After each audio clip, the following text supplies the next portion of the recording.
Yohanes 1 ayat 29. Lihatlah anak domba Allah yang menghapus dosa dunia.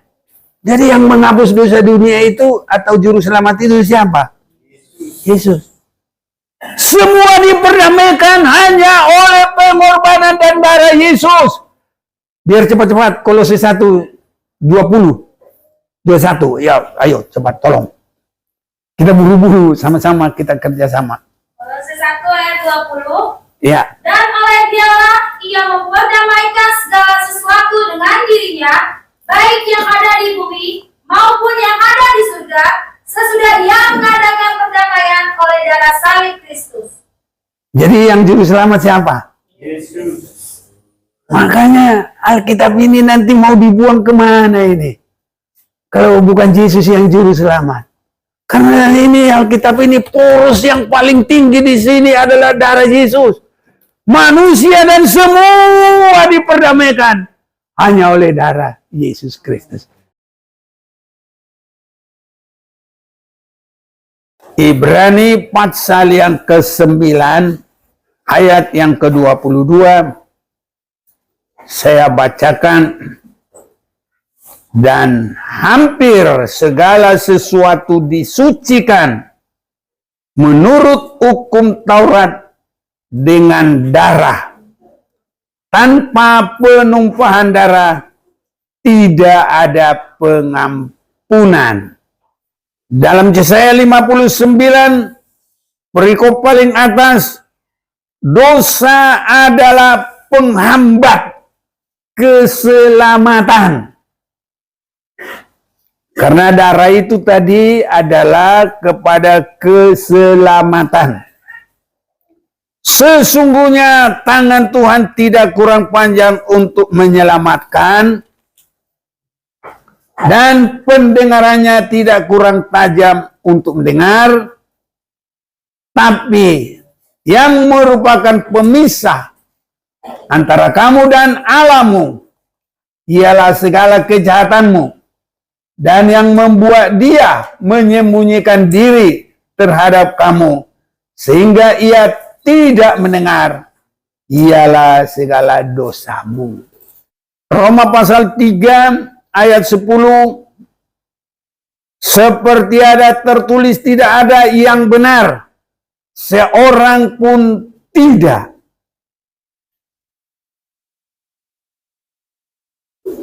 Ayat 23.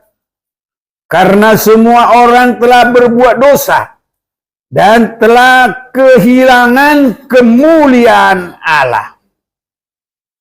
Dan oleh kasih karunia telah dibenarkan dengan cuma-cuma karena penebusan dalam Kristus Yesus. Jadi saudara-saudaraku, poros ibadah yang agung, yang sangat terberkati itu adalah darah Kristus. Ini saudaraku, itu sebabnya darah Kristus tidak bisa dihilangkan dari Alkitab. Darah Kristus tidak boleh terpisah dari Alkitab. Karena kita akan perhatikan dari sejak jauh sekali. Kalau Adam itu berdosa,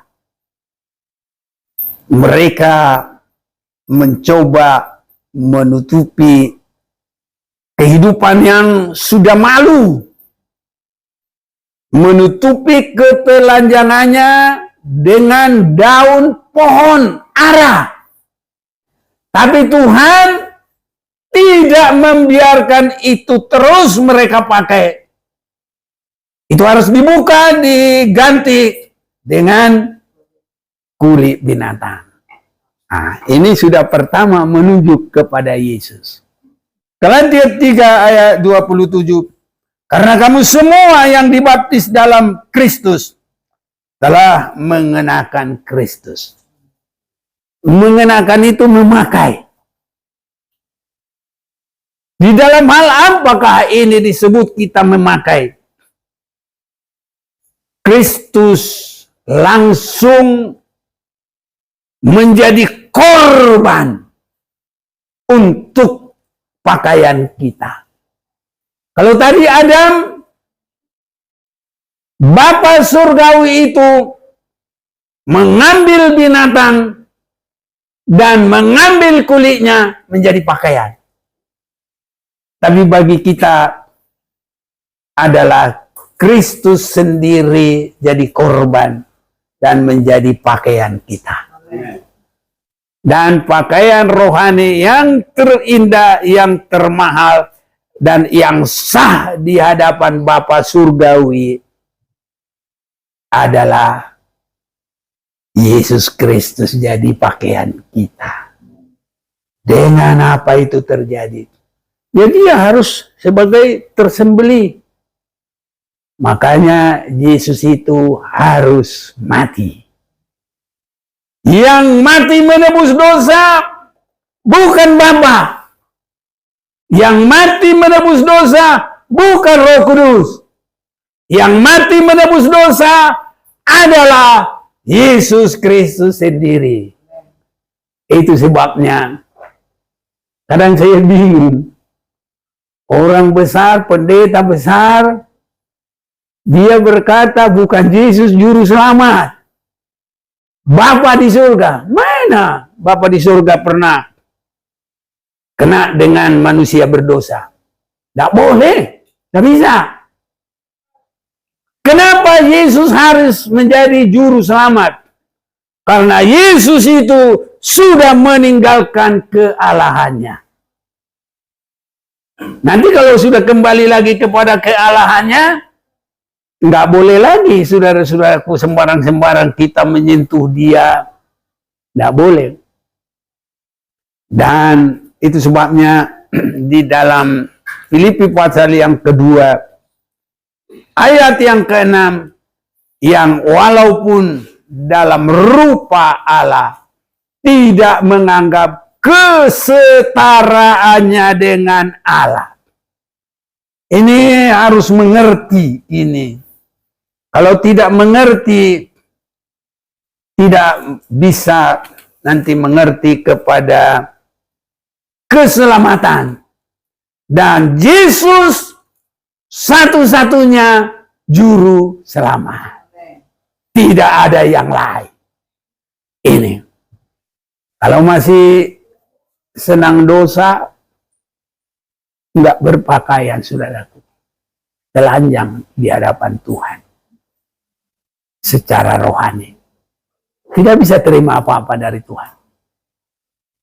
Hanya karena Tuhan kita baik, ya berkat khusus itu belum sempurna bagi kita. Yang diberikan masih berkat umum. Karena kalau makan, minum, bernapas, semua gratis, saudaraku. Itu sama orang jahat juga Tuhan kasih. Amin, saudaraku. Tapi kalau manusia baru hanya bagi orang yang sungguh-sungguh rindu kebenaran.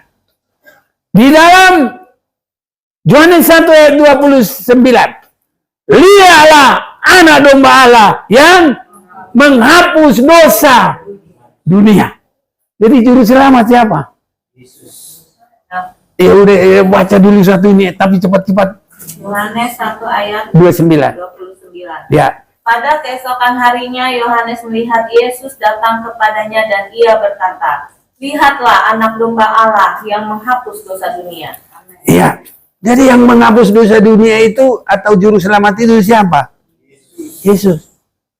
Semua diperdamaikan hanya oleh pengorbanan dan darah Yesus. Biar cepat-cepat, Kolose 1:20, 21. Ya, ayo cepat tolong. Kita buru-buru, sama-sama kita kerjasama. Kolose 1 ayat 20. Ya. Dan oleh Dialah ia memperdamaikan segala sesuatu dengan dirinya, baik yang ada di bumi maupun yang ada di surga, sesudah ia mengadakan perdamaian oleh darah salib Kristus. Jadi yang juru selamat siapa? Yesus. Makanya Alkitab ini nanti mau dibuang kemana ini? Kalau bukan Yesus yang juru selamat. Karena ini Alkitab ini poros yang paling tinggi di sini adalah darah Yesus. Manusia dan semua diperdamaikan hanya oleh darah Yesus Kristus. Tadi udah 21 belum? Juga kamu yang dahulu hidup jauh dari Allah dan yang memusuhinya dalam hati dan pikiran seperti yang nyata dari perbuatanmu yang jahat. Nah, Sekarang diperdamaikannya di dalam tubuh jasmani Kristus oleh kematiannya untuk menempatkan kamu kudus dan tak bercela dan tak bercacat di hadapannya. jadi juru selamat siapa? Kalau dia tidak mau menerima Yesus juru selamat, berarti dia bukan diberkati Yesus. Ya, kita bersyukur saat ini biar Roh Kudus jamah hati kita. Darah Yesus menyucikan kita semua, memeteraikan kita. Saudara-saudaraku, mari kiranya Tuhan tolong kita, diberkati Tuhan, berkat yang terutama. Mari kita berdiri bersama-sama.